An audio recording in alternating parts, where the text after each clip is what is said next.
Hello friends, നമ്മൾ ഈ ഒരു വീഡിയോ ഓൾറെഡി അപ്ലോഡ് ചെയ്തായിരുന്നു.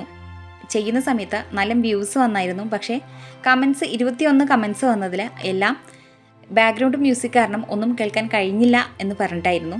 അതിൽ മല്ലു ഫസി എന്ന വ്യക്തി നമുക്ക് ഈ വീഡിയോ ഒന്നുകൂടെ അപ്ലോഡ് ചെയ്യുമോ എന്ന് പറഞ്ഞിട്ട് ചോദിച്ചായിരുന്നു. ഒന്നും കേൾക്കാൻ കഴിഞ്ഞിട്ടില്ല എന്ന് പറഞ്ഞിട്ട് കുറേ കമൻസ് വന്നായിരുന്നു.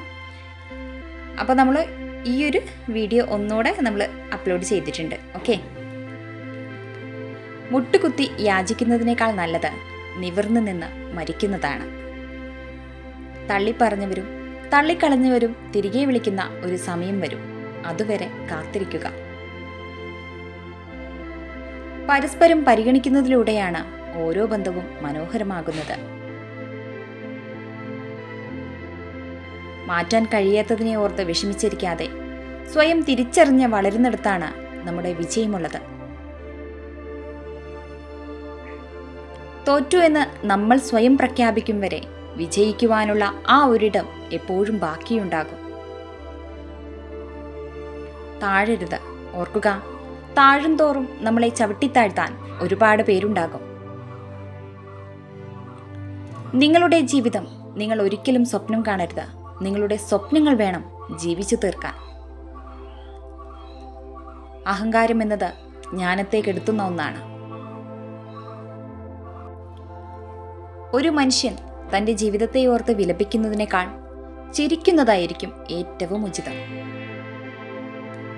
അടച്ചു വെച്ചിരിക്കുന്ന പുസ്തകം വെറുമൊരു ഇഷ്ടിക പോലെയാണ്. പ്രശ്നങ്ങളൊന്നും തന്നെ ഫുൾ സ്റ്റോപ്പ് ചിഹ്നങ്ങളല്ല. അവ ഓരോന്നും നിങ്ങൾക്കുള്ള മാർഗനിർദ്ദേശങ്ങളാണ്. നിങ്ങൾ സത്യം പറയുകയാണെങ്കിൽ നിങ്ങൾ ഒന്നും തന്നെ ഓർത്തു വയ്ക്കേണ്ടതില്ല. കഠിനാധ്വാനം ചെയ്യുന്നവനെ ദൈവം പോലും തുണയ്ക്കുകയുള്ളൂ. ഉറപ്പിച്ചു പറയാവുന്ന ഒരു തത്വമാണിത്.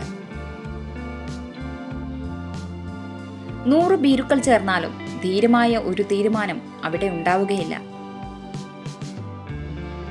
നമ്മെ നാമാക്കുന്നത് നമ്മുടെ ചിന്തകളാണ്. നിങ്ങളെ പുഞ്ചിരിച്ച ഒന്നിനോടും നിങ്ങൾ ഖേദിക്കരുത്.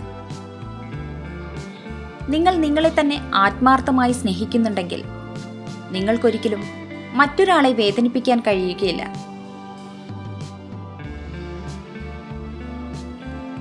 ക്രോധപ്പെടാതെ കോപിച്ചവനെ കീഴടക്കുക. ദുഷ്ടനെ നന്മയാൽ കീഴടക്കുക. പിശുക്കനെ ഔദാര്യം കൊണ്ടും കള്ളം പറയുന്നവനെ സത്യം പറഞ്ഞുകൊണ്ടും വിജയിക്കുക. Thank you for watching. Please support and subscribe.